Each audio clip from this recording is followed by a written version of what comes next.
Todos estão me ouvindo agora? Então, é a primeira vez que eu faço uma palestra aberta assim. Já estou acostumado a realizar aulas online, mesmo antes da situação atual, mas são para grupos pequenos e individuais. Então, para mim também é uma primeira vez, não é exatamente o meu ambiente ideal, mas vamos a esse novo desafio. Então, queria falar um pouco sobre a situação dos judeus na Polônia. Então, aqui é uma palestra em conjunto da Congregação Israelita Mineira, do Instituto Histórico Israelita Mineiro, então a gente tem que dar um pouquinho de história, tá? E nós, rabinos dos movimentos mais modernos, estudamos história e tudo tem que estar no seu contexto histórico. Nós podemos entender melhor as dinâmicas quando estivermos atentos ao contexto histórico. Então, a Polônia acolheu exilados durante a Idade Média de diversas áreas da Europa Central que passavam por problemas. Essa área da Europa Central geralmente é vista como Ashkenaz, Alemanha e França. Então, temos uma primeira grande leva de judeus fugindo das consequências da primeira cruzada em 1096, depois das outras cruzadas que os judeus acabaram sendo perseguidos e atacados.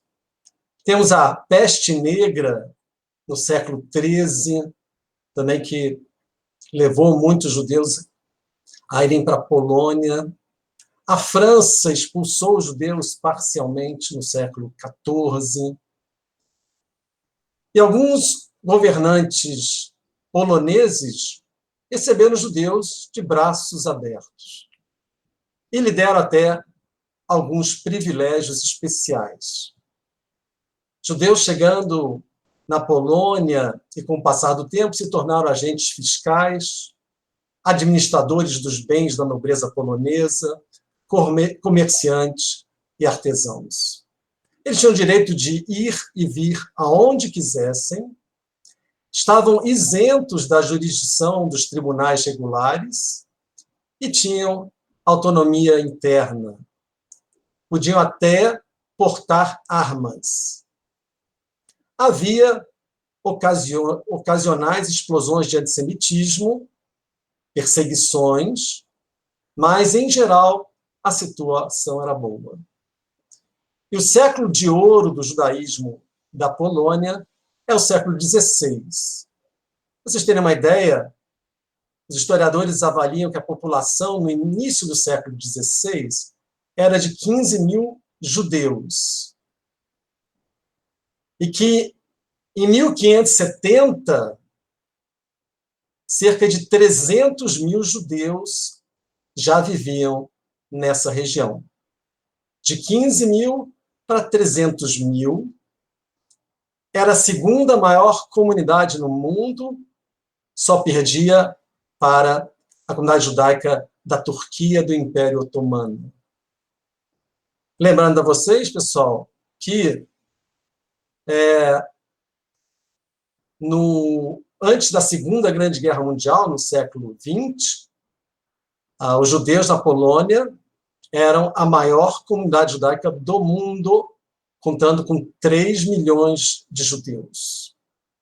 10% da população polonesa antes da Segunda Guerra Mundial era de judeus. E é nesse contexto que aparece o famoso shtetl, que é uma vila, uma pequena cidade de maioria judaica, onde a comunidade tem autonomia.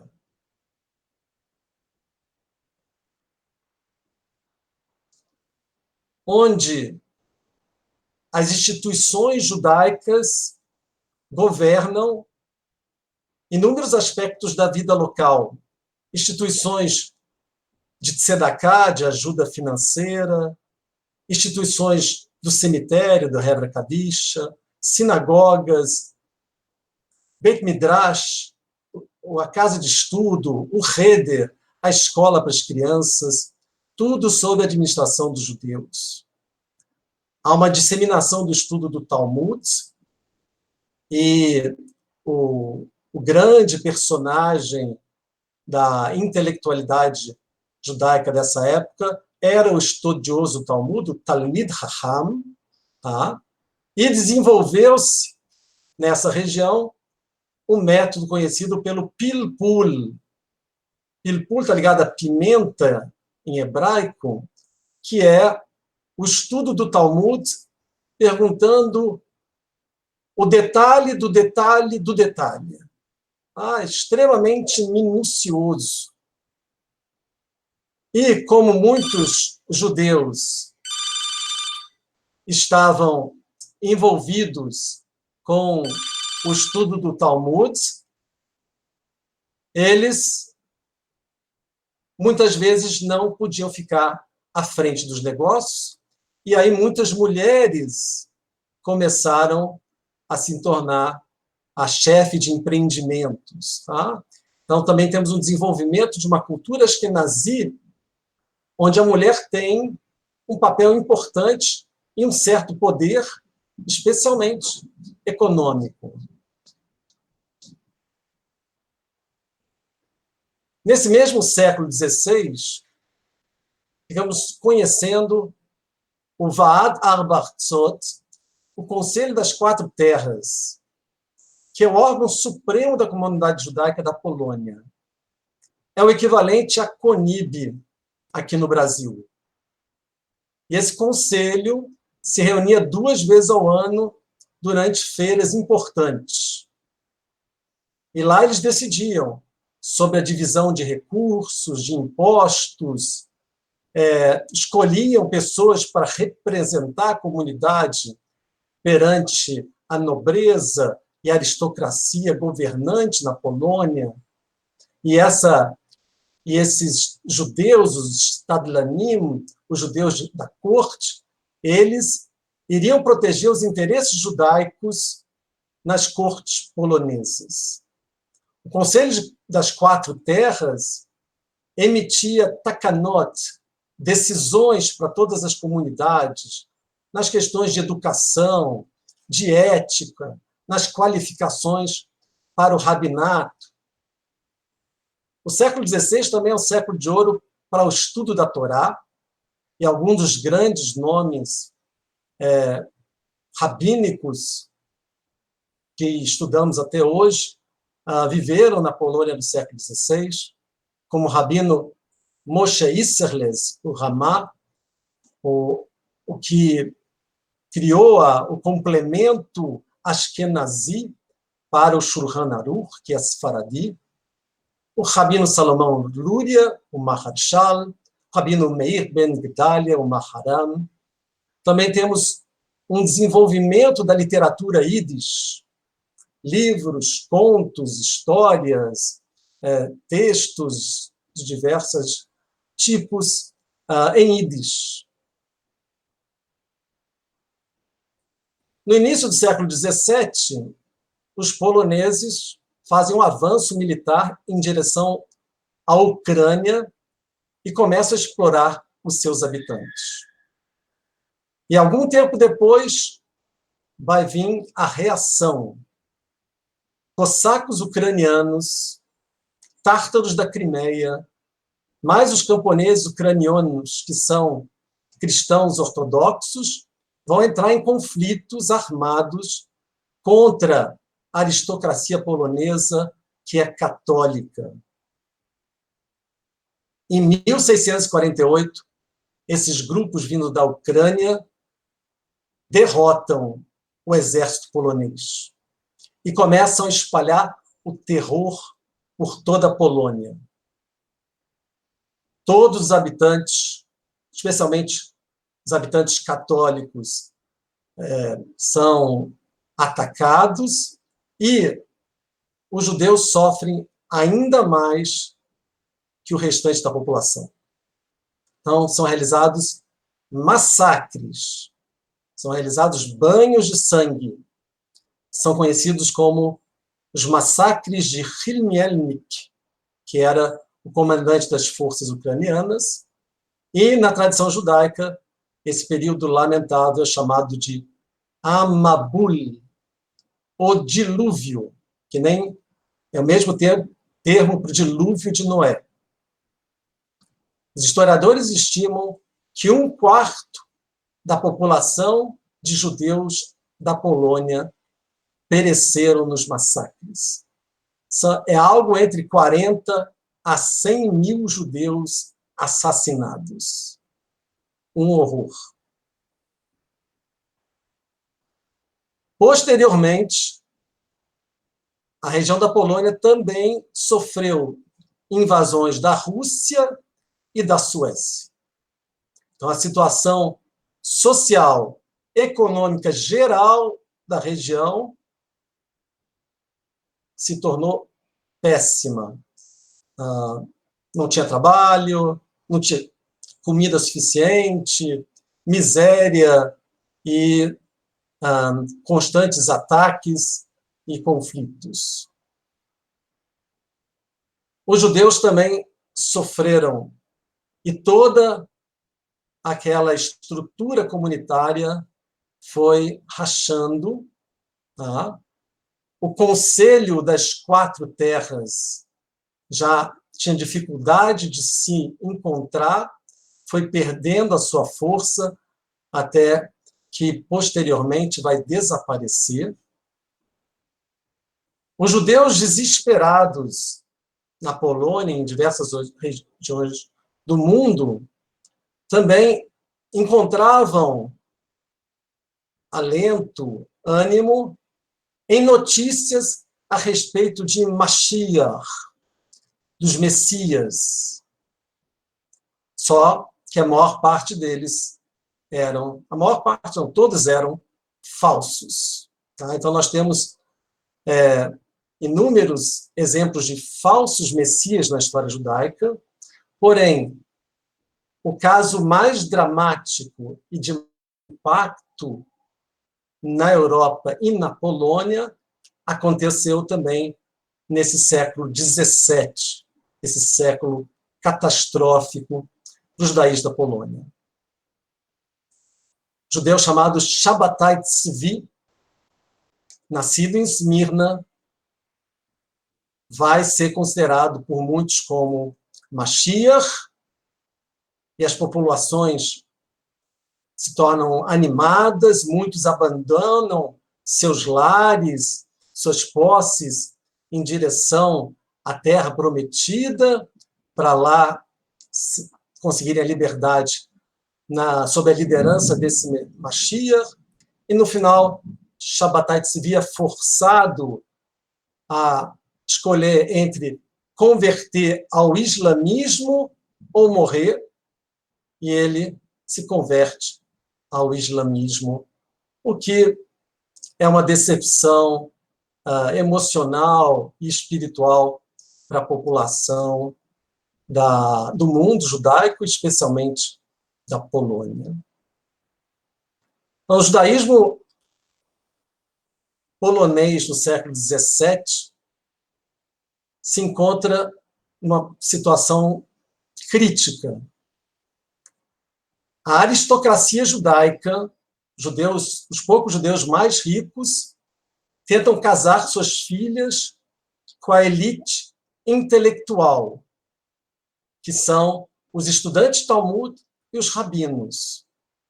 Esses não se interessam muito pelos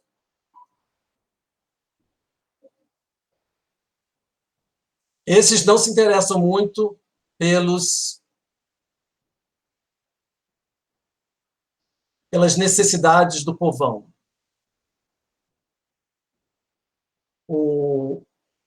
Os intelectuais judeus, eles estão envolvidos nessa discussão sobre o detalhe do detalhe, e isso não atende às necessidades da maior parte da população.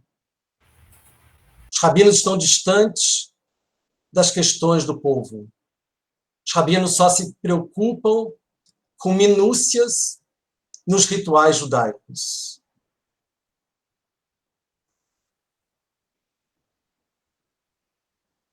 O povo também é supersticioso. Eles têm uma ligação com talismãs, com amuletos, com cerimônias de exorcismo, com rituais de magia baseados numa cabala prática. Essa cabala, ela estimula o ascetismo religioso. Então, temos alguns cabalistas incentivando as pessoas a realizar jejuns constantes para entrar em êxtase. Aí o rabino está falando e eu não escuto, cara. Ué. Agora que eles permitiram. Então, temos uma cabala que estimula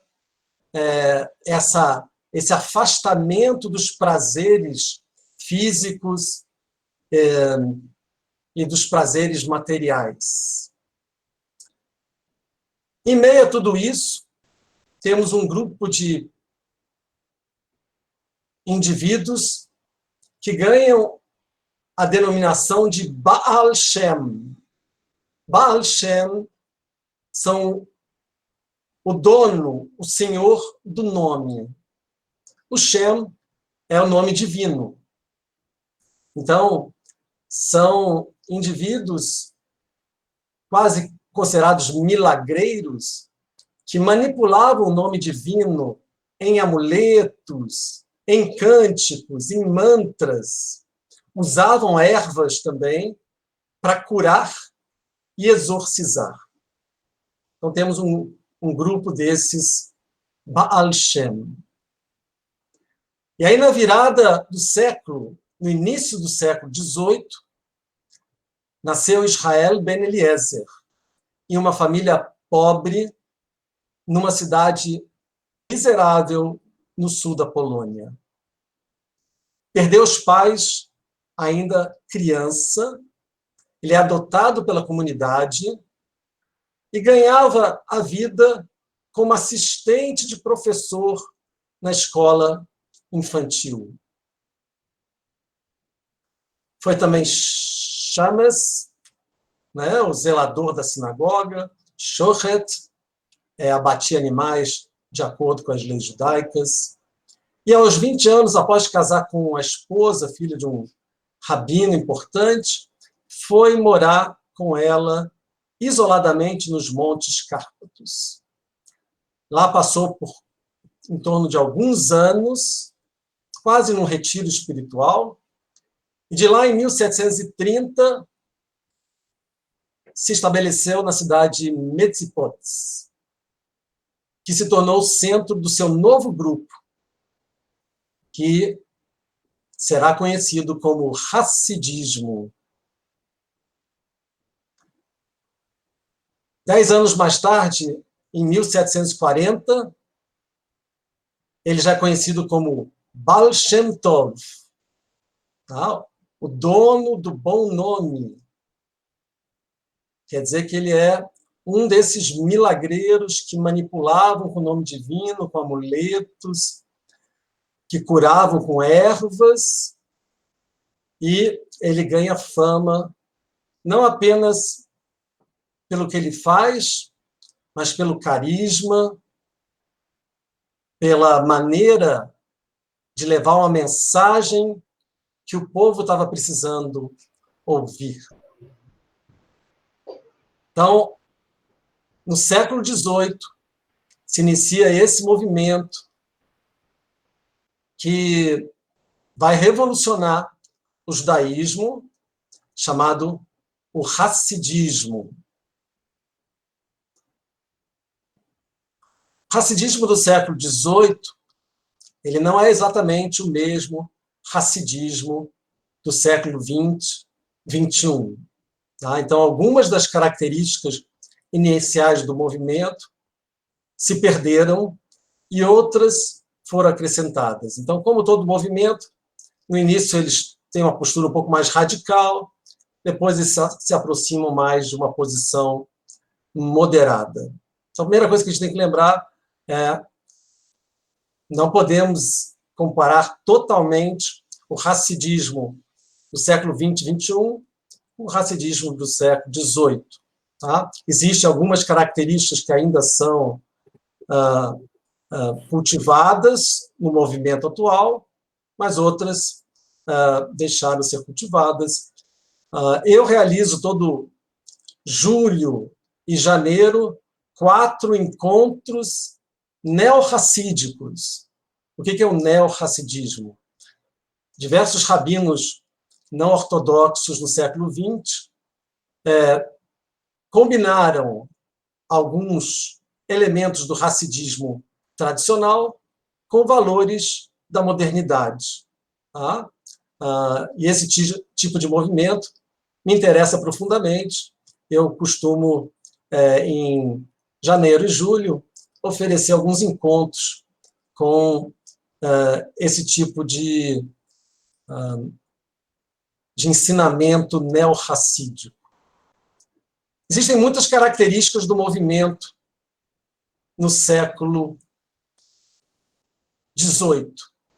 Eu selecionei 5 que eu considero que são lições inspiradoras para a nossa crise atual. Existem muitos outros aspectos, mas eu selecionei 5. Esse texto depois vai ser colocado como um arquivo PDF no site da congregação ou no Face, então vocês vão poder ter acesso a algum material por escrito, especialmente o que eu vou falar de agora em diante.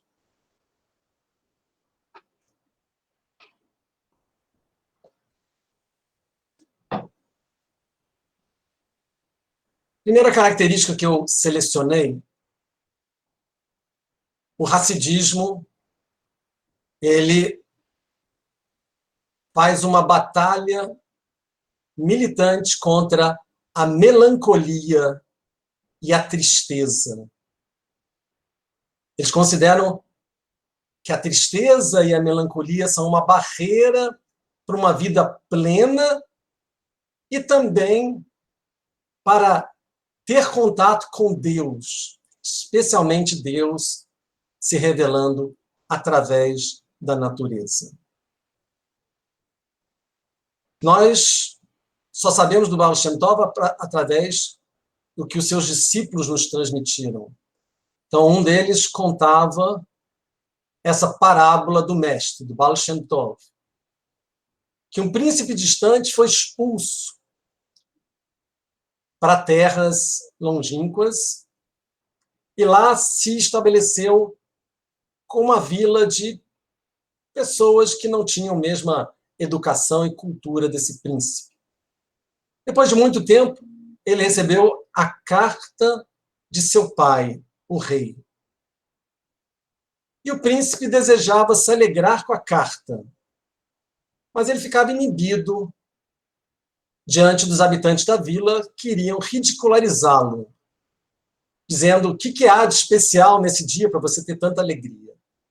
Então, o que ele fez?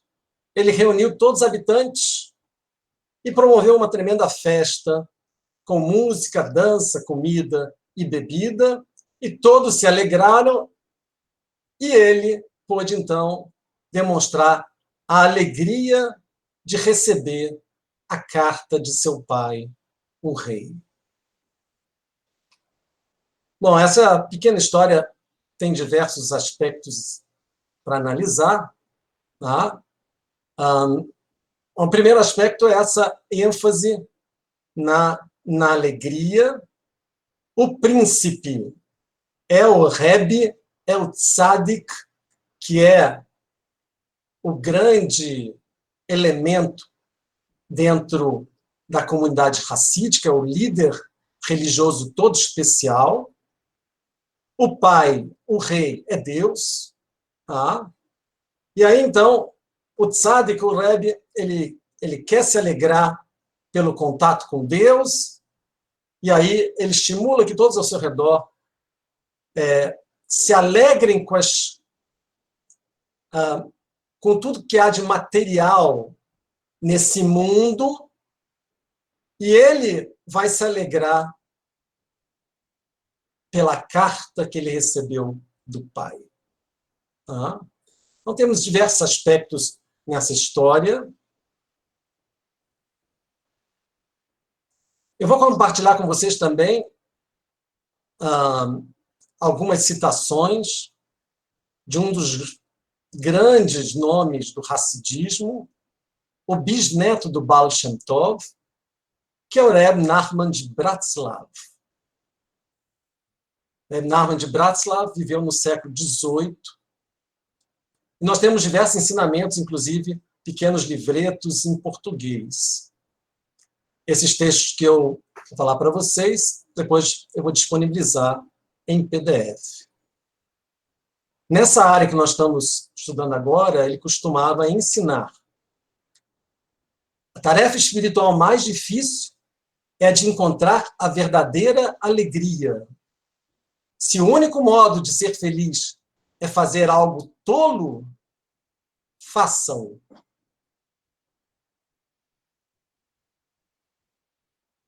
No outro ensinamento, ele nos orienta. Hoje você não se sente para cima? Não permita que os ontens e os amanhãs o arrastem para baixo. Então, temos um ensinamento muito importante quando nós tendemos a ficar tristes, às vezes até deprimidos, com algo que nós fizemos no passado ou algo que pode acontecer no futuro. O ensinamento a respeito desses dois temas é antigo no judaísmo, tá? A própria alegria racídica é antiga, eles só levaram a um extremo. Mas a ideia aparece também no Talmud, aparece entre outros mestres, e até na língua hebraica fala-se Sará Bishata, ou então, quer dizer, o tsuris, o aborrecimento, na sua hora. Ou então, em hebraico também se fala Al Tatzir Sarat Mahar, não se preocupe com o aborrecimento do futuro. Tá? Então, importante lembrar que o futuro não está em nosso poder, é incerto. Tá? E por isso, a preocupação excessiva com o futuro, ela pode ser deprimente. A ideia é, se você se preocupa com algo futuro, pergunte-se, você pode fazer algo a respeito? Se você pode fazer algo a respeito, faça um planejamento, execute esse planejamento. Se for algo que não está no seu controle, a ideia é pare de se preocupar a respeito desse tópico. Em outro ensinamento, o Rabino Nachman de Bratslav nos ensina, se apesar de seu desejo de ser feliz, você se sente para baixo, tire forças dos dias felizes que passaram. Em algum momento, a alegria voltará. Então, procure, olhe o seu passado, né? Olhe o álbum de fotografia do casamento, do bar mitzvah, de uma festa especial, de uma celebração especial. Tá? Então, lembre-se do que te deixou feliz no passado. Continua ele nos ensinando, evite a depressão a qualquer custo. Ela é a raiz da doença e do mal-estar. Tá?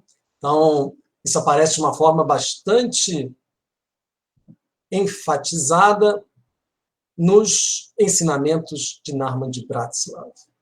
A tristeza excessiva é algo a ser combatido. Procure sempre o bem que há em você. Fixe atenção nesse bem. Torne-o visível e transforme a depressão em alegria. Tá? Então, olhar e procurar o que há de bom em você e prestar atenção nisso. E o caminho mais curto para ligar-se a Deus, a partir desse mundo material, é através do canto e da música. Cante, mesmo que você não saiba cantar bem. Cante para você mesmo. Cante na privacidade de sua casa. Mas cante. Tá? Então, o poder da música, o poder da dança, como meio de elevação emocional e espiritual. Quando os Hassidim cantam, quando os Hassidim dançam, não é apenas para alegrar, mas é uma forma de oração. Bom, eu já fiz, em outros momentos, palestras sobre judaísmo, psicologia positiva. Psicologia positiva é a nova área da psicologia que estuda o que traz felicidade e alegria para as pessoas e como implementar isso. Vocês encontram essas orientações também na internet. E se mesmo com todos os esforços que você está fazendo, você não consegue levantar um pouco o astral, você deve buscar ajuda. Rabinos, psicólogos, psiquiatras, todos nós estamos atendendo por telefone, online, muitos gratuitamente, para ajudar a levantar o astral e não permitir essa tristeza. Essa tristeza, pessoal, que também abaixa a nossa imunidade e que nos deixa mais vulnerável a doenças físicas também. Um segundo ponto do Hassidismo é Avodah Begeshmiut, que é o serviço religioso através de atos físicos, tá? Que nas nossas atividades cotidianas, comer, lavar a louça, arrumar a casa, trabalhar, nós também podemos nos elevar espiritualmente. Os Hassidim trabalham muito a frase em Provérbios 3:6, B'chol derachecha da'eu, reconhece-o, Deus, em todos os teus caminhos, em tudo que você realiza. Tá? E aqui nós também temos essa ideia racídica, né, contrária ao ascetismo, à rejeição dos prazeres físicos e materiais. O judaísmo normalmente não rejeita e o hassidismo menos ainda. Pelo contrário, ele nos chama a aproveitar todos os prazeres da vida e usá-los como uma elevação espiritual. Semana que vem, judeus do mundo todo vão ter o Seder de Pessah, que é o jantar ritualístico mais elaborado da tradição judaica.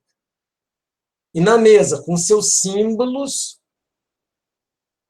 seus cantos e reflexões, nós vamos desenvolvendo toda uma elevação espiritual especial.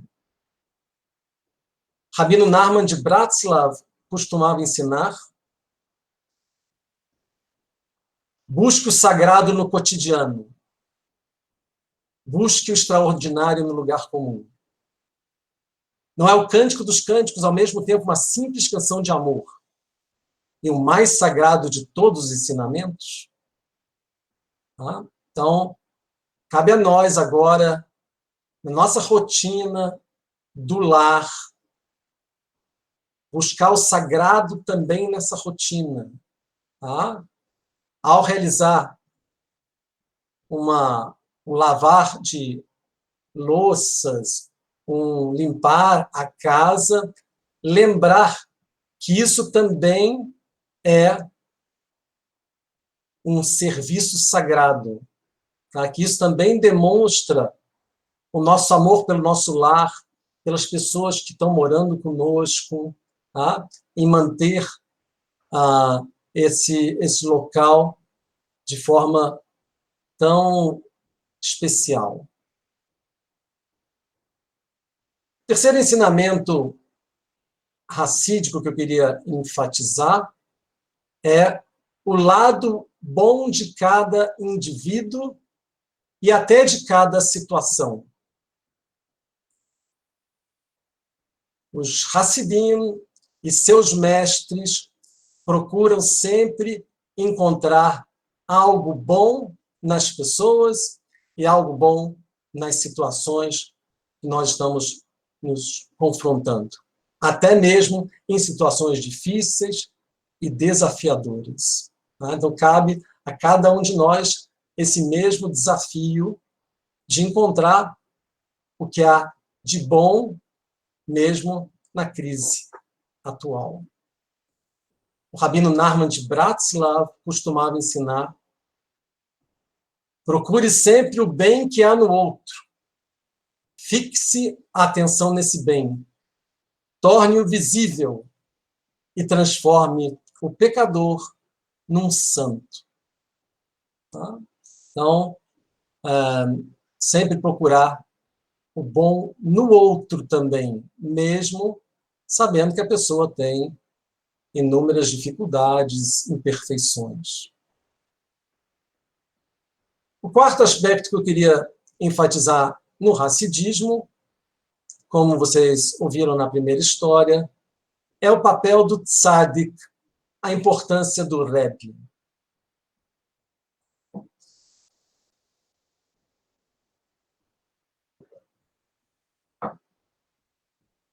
Bom, com o tempo, os líderes religiosos do movimento se tornaram super-homens espirituais, com poderes sobrenaturais, de ver o que está acontecendo em outra parte do mundo, de poder ver o futuro, de poder ver as suas vidas passadas. Tá? Nós não vamos trabalhar esse sentido racídico, tá? Do qual eu não concordo, eu não considero que o Tzadik e o Rebbe racídico é um super-homem espiritual. Ele é um líder, ele tem muitos méritos, mas ele é um ser humano. Tá? Porém, o que eu queria enfatizar a respeito dessas figuras de lideranças é a importância de nós termos heróis, a importância de ter modelos. Podemos aproveitar essa época que nós nos encontramos mais em casa para ler biografias ou ver filmes sobre pessoas, indivíduos que podem se tornar modelos inspiradores. Eu, por exemplo, gosto muito de ler, ver os filmes a respeito de uma figura que eu respeito muito no século XX, que é Nelson Mandela. Para mim, Nelson Mandela é uma figura inspiradora, além de diversos outros rabinos, como Abraham Yeshua Heschel. Mas devemos adotar a leitura e a exposição a seres humanos especiais, sabendo que todos eles são falíveis e que cometeram erros também, tá? Mas, em inúmeros aspectos, eles devem ser fonte de inspiração. E, por último, mas extremamente importante, é que, inicialmente, o hassidismo não valorizava o estudo no judaísmo valorizava o serviço. E o serviço em direção a Deus, o que quer dizer, a oração, e o serviço em direção ao próximo. Aliviar o sofrimento do outro. Então, o hassidismo, inicialmente, ele tem até um certo viés não intelectual, tá? Depois ele vai perder essa força, mas é um movimento que enfatiza o serviço religioso e o serviço ao próximo.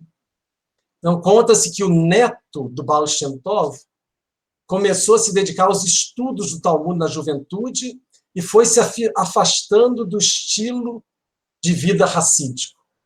E aí o avô, o Baal Shem Tov, o convidou para uma longa caminhada.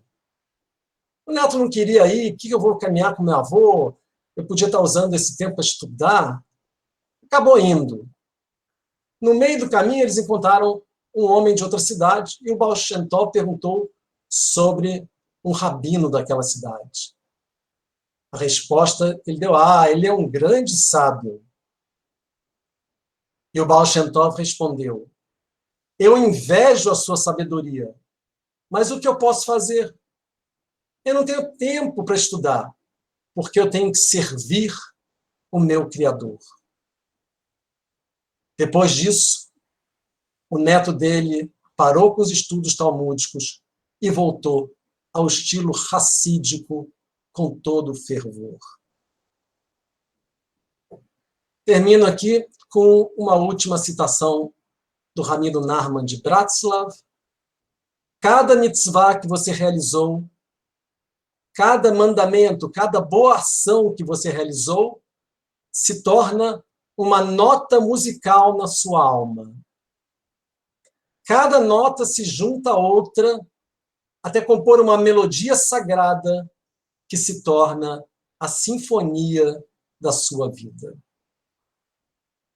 Então, nós podemos aproveitar também esses momentos para servir a Deus nas nossas orações com mais emoção, com mais fervor, e servir o próximo em nossos lares e usando os meios de comunicação, telefones, computador, mensagens. Podemos prestar nossa solidariedade, nosso apoio, através de um contato, uma mensagem. Eu espero, então, que cada um possa aproveitar esses dias em casa para acrescentar muitas novas notas musicais à sinfonia de sua vida.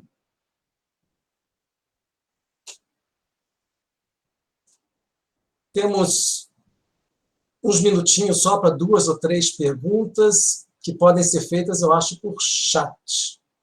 A gente pede por escrito.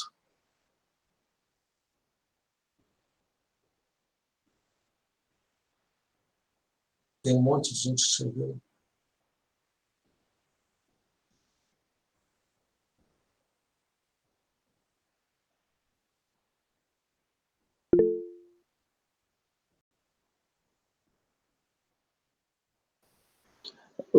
Talvez tenhamos que explicar como que escreve. O pessoal sabe como é que escreve, como é que faz as perguntas?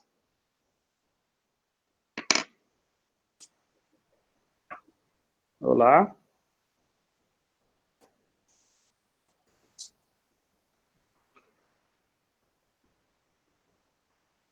Estão me vendo?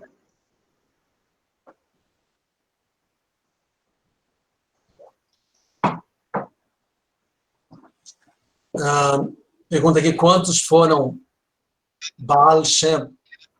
Baalei Shem, nós não temos número, né, de quantos foram esses curandeiros, né, mas nós ouvimos falar, lemos a respeito deles, mas não temos ideia do número.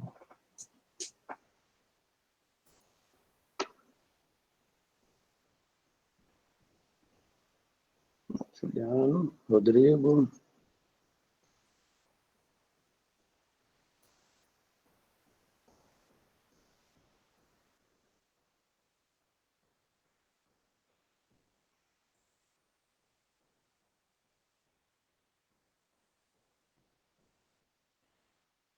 Não sei se conseguimos gravar para dispor essa palestra mais tarde, porém os textos que eu citei nós vamos disponibilizar em PDF.